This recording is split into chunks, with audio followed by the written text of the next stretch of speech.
dig a hole 7 feet deep, put in a concrete box, and then fill it in. This way, once this is covered over with dirt, we dig down 15 inches. Oh, that's easy. And there's no waste soil to get rid of. This is just the way that the VA is doing business now with the national cemeteries. This is the way we do business. Oh, okay. The biggest reason for it is, like this, I get 600 graves an acre. This way I get 1,000. Wow. How many? Guy told me 7,000? Yes, 7,600. But I bury over 3,000 a year here. He was telling me, that gentleman was saying, don't take pictures of the decorative like it. I'm like, hey man, I was just in the neighborhood, came here to visit family. And the biggest thing they're concerned about is pictures get out and the guys don't have their hard hat on. There's yeah. Stuff. Yeah. Something's breaking loose today. Some real ultra right-wing conservative torch posters. Who's that? Bush Limbaugh? No. We're beyond him. Sean Hannity? No. I never heard of. Something Jones, Alex Jones or something like that. He says we're covering up these things with dirt so we can hide them. How would you hide them? How are you hiding them? They're right in the open. This is going to be covered with dirt. Yeah, it's going to look like this. So you don't mind if I use this and... Go ahead. Just stay away from those. You can't stay away from those guys. Gotcha. So they don't go. Yeah, I hear you. No, this is fun.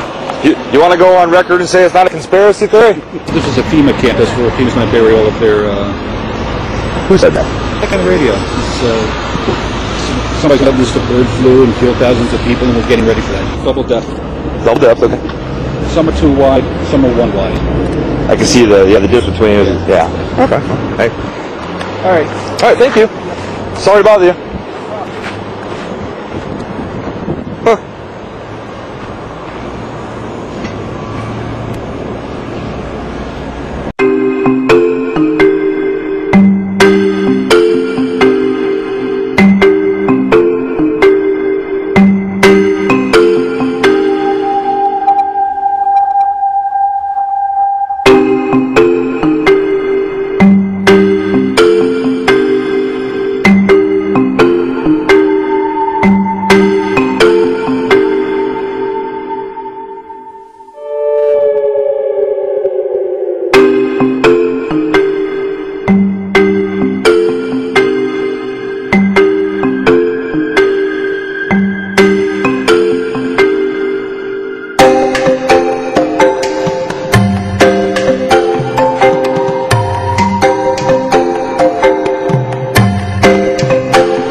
builder supply business, actually top-notch builder supply in Madison, Georgia. To my right, this was previously was a soybean field, and this little new cut road divided this field, and the right side of the road was filled with which I thought was portable toilets. I never looked at them that close. Same in color, maybe black, but which was an odd color. And I was sitting there going over my notes, and a van pulled alongside of me that turned out to be the property owner. And he greeted me, and he was by himself, and so we had a good little dialogue there, and I asked him about the field of black boxes. What were they? Because I'd never seen anything like that, and his statement was that if he told me, I would be one of few people in Madison, Georgia that knew about them. And he says they're disposable coffins, I believe he told me. And he says there's 100 at that time. He said there was 125,000 there. And they were stacked. He told me 15 high. I asked him who owned them, and he stated that the CDC owned them and that they were leasing the land, leasing his land for storage. And he said his brother worked with the CDC in Atlanta and had been asked by the CDC to do a 3-year extension to place temporary morgues all across the nation. The size of these boxes, what could these boxes be used for? Well, they're called casket liners. And that's an interesting term, isn't it?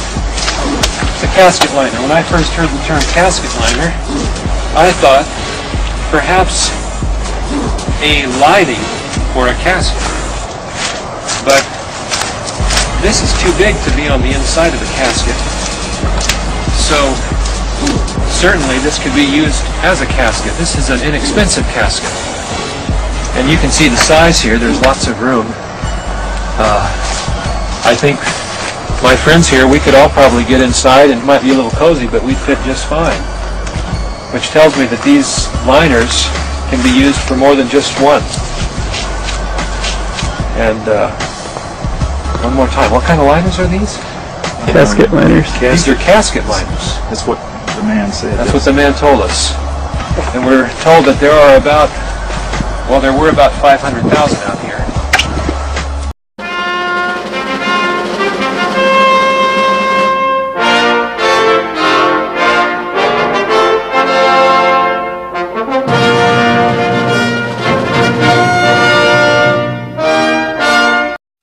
Beginning in October, the Army plans to station an active unit inside the United States for the first time to serve as an on-call federal response in times of emergency. The 3rd Infantry Division's 1st Brigade Combat Team has spent 35 of the last 60 months in Iraq, but now the unit's training for domestic operations. The unit will soon be under the day-to-day control of U.S. Army North, the Army service component of Northern Command. The Army Times reports this new mission marks the first time an active unit has been given a dedicated assignment to Northern Command. The paper says the Army unit may be called upon to help with civil unrest and crowd control. The soldiers are learning to use so-called non-lethal weapons designed to subdue unruly or dangerous individuals and crowds. Is it far-fetched to imagine that these UN peacekeeping forces would be used against American citizens? The 502nd, another unit from Fort Campbell, Kentucky, is shown here arriving as peacekeepers in Somalia, wearing their UN blue berets and UN insignia. Shortly thereafter, this same unit, the 502nd, was in Arkansas practicing house-to-house searches and seizures in a joint UN training mission called Agile Provider in the spring of 1994. Agile Provider involved 44,000 UN troops, including troops from France and the Netherlands, training in the states of Georgia, North and South Carolina, Arkansas, and Tennessee. Yes, UN troops have been trained in this country in the past, but not in brigade strengths and not in domestic support house-to-house searches and seizures. Many of our congressmen deny that UN troops are being trained in this country at all, but as you can see in these clips from Fort Chaffee, Arkansas, Germans were training here last spring. Das ist die Baracke 1660, die da im zweiten Zug hinscholl,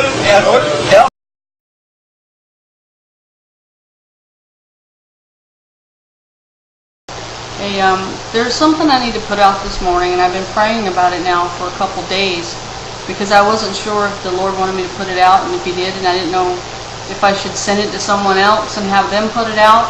And I've contacted a few of you and gave you this kind of stuff, hoping that you would put this stuff out, but I haven't seen it.